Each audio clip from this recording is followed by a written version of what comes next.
फिटकड़ी की ये gel cream आपकी स्किन के तमाम तर मसले मसाइल हल कर देगी, जैसे छाइयाँ हैं, झुर्रियाँ हैं, फाइन लाइन है, ओपन पोर्स का मसला है, तमाम चीज़ों को क्लियर कर देगी। आपकी स्किन इससे नीट क्लीन हो जाएगी, साफ़ सुथरी हो जाएगी, झुर्रियाँ साफ़ होंगी, दाग धब्बे साफ़ होंगे।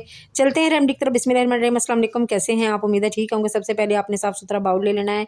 उसके अंदर 1 टेबल स्पून एलोवेरा जेल और तकरीबन 1/4 टीस्पून आपने फिटकड़ी ले लेनी है। उसके बाद 1 टीस्पून ग्लिसरीन ऐड कर देनी है और फ्यू ड्रॉप्स आपने रोज़ ऑयल के इसके अंदर ऐड कर देने हैं। और इसके बाद 1 टेबल स्पून आपने इसके अंदर ऐड कर देना है जी रोज़ वाटर का, यानी कि अर्के गुलाब का। तमाम चीज़ों को आपने अच्छे से मिक्स करते जाना है।